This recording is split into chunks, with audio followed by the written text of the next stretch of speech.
Salam sejahtera Malaysia, tuan-tuan dan puan-puan. Satu perkembangan menarik, isu hangat yang saya nak sampaikan kepada Anda hari ini saya dapat katakan bahwa ini menjadi konspirasi politik, ataupun ini akan menggugat kedudukan Anwar Ibrahim, kedudukan Zahid Hamidi, ataupun kedudukan beberapa kepimpinan tertinggi Pakatan Harapan dan juga kepimpinan tertinggi UMNO Barisan Nasional.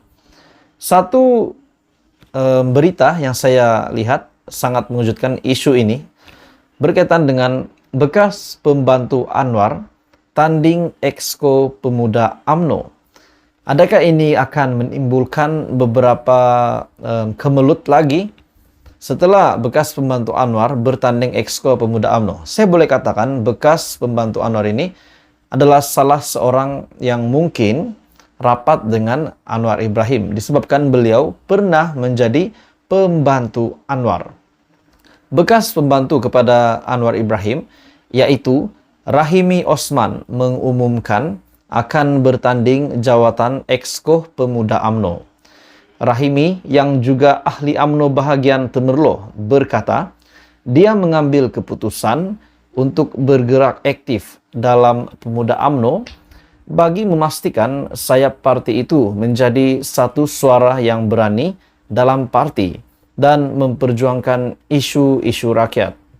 Saya telah menghantar borang pencalonan untuk bertanding jawatan Exco Pemuda UMNO Malaysia.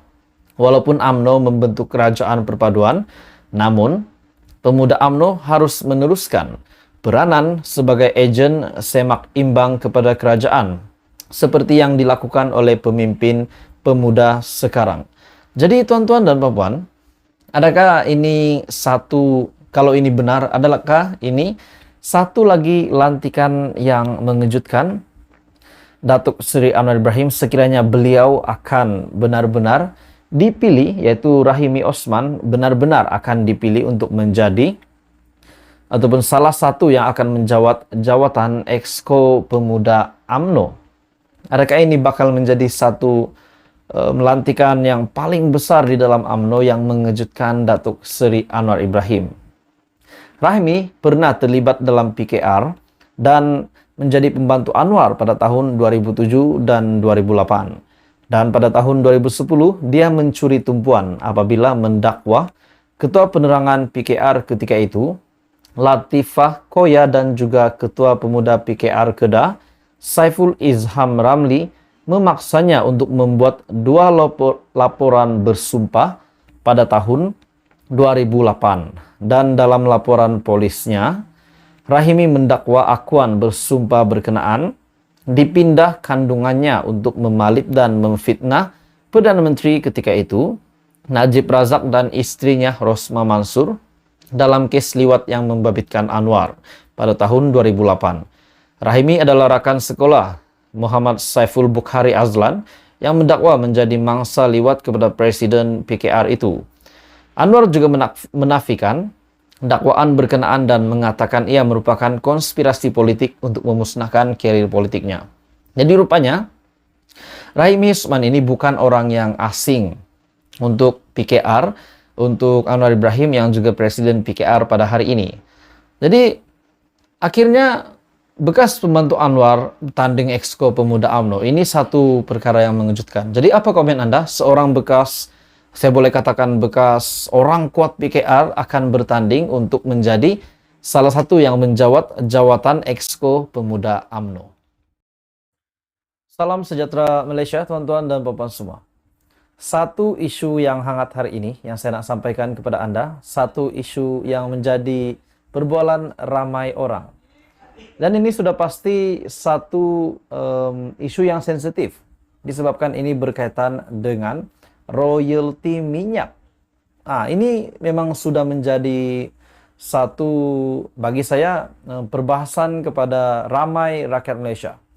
Dan mungkin ada juga yang mendakwa ataupun klaim bahwa kerajaan memilih kasih ataupun kerajaan berat sebelah. Jadi itu sudah pasti menjadi komen yang biasa kita dengar.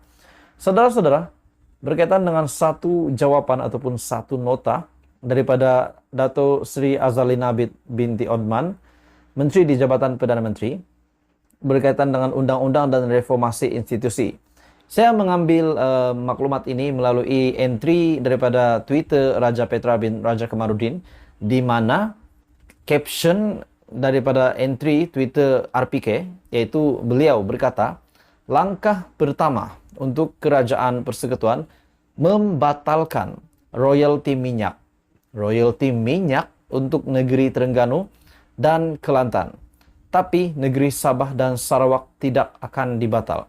Jadi ini kenyataan daripada Raja Petra bin Raja Kamarudin dengan melampirkan satu gambar ataupun jawapan nombor soalan 47. Jawapan YB Dato Sri Azalina binti Othman Said, Menteri di Jabatan Perdana Menteri, Undang-Undang dan Reformasi Institusi. Tuan Yang Dipertua, Akta Laut Wilayah 2012, Akta 750, menetapkan setiap negeri mempunyai hak ke atas laut wilayah di pesisir yang berdampingan dengan pantai wilayahnya yang tidak melebihi 3 batu nautika dari garis air surut. Oleh yang demikian, perjanjian pembayaran wang tunai ataupun cash payment agreement yang ditandatangani antara Petronas dan Kerajaan Negeri Kelantan dan Terengganu memperuntukkan Kerajaan Negeri Kelantan dan Terengganu boleh diberi pembayaran tunai sebanyak 5% untuk petroleum yang didapati dan diperolehi won and save di Kelantan dan Terengganu dalam jarak 3 batu nautika dari garis air surut. Nombor 2. Namun, Petronas tidak pernah menyalurkan hasil petroleum secara langsung kepada negeri Kelantan dan Terengganu selama ini, kerana kedudukan medan pengeluaran adalah terletak di luar 3 batu nautika dari garis air surut wilayah negeri Kelantan dan Terengganu. Nombor 3, walau bagaimanapun, Kerajaan Persekutuan melalui Kementerian Kewangan telah menyalurkan wang esan kepada negeri-negeri terdekat dengan kawasan pengeluaran termasuk negeri Kelantan dan Terengganu bagi melaksanakan projek dan program untuk manfaat rakyat di negeri berkenaan. Sekian, terima kasih. Itu adalah kenyataan dari Menteri di Jabatan Perdana Menteri, Undang-Undang dan Reformasi Institusi. Dan perkara ini dikongsi di entry terbaru Raja Petra bin Raja Kamarudin dengan caption, langkah pertama untuk Kerajaan Persekutuan membatalkan royalti minyak untuk negeri Terengganu dan Kelantan, tapi negeri Sabah dan Sarawak tidak akan dibatal. Dan pada akhirnya banyak netizen ataupun rakyat Malaysia komen di ruangan komen di entry terbaru Twitter Raja Petra. Ada juga berpendapat bahawa Azalina patuh pada undang-undang, bukan mahu menindas mana-mana pihak. Ada juga kata Raja Petra sibuk. Ada juga komen bahawa Raja Petra kenapa royalti untuk negeri Sabah dan Sarawak tidak akan dibatalkan. Jadi akhirnya ini menimbulkan persoalan ramai orang. Jadi tuan-tuan dan puan semua, berkaitan dengan royalti minyak untuk negeri Terengganu dan Kelantan dan juga status untuk negeri Sabah dan Sarawak, apa komen anda? Teruskan bersama di dalam channel ini untuk perkembangan politik yang seterusnya. Jangan lupa bantu channel ini dengan menekan butang like, share dan subscribe.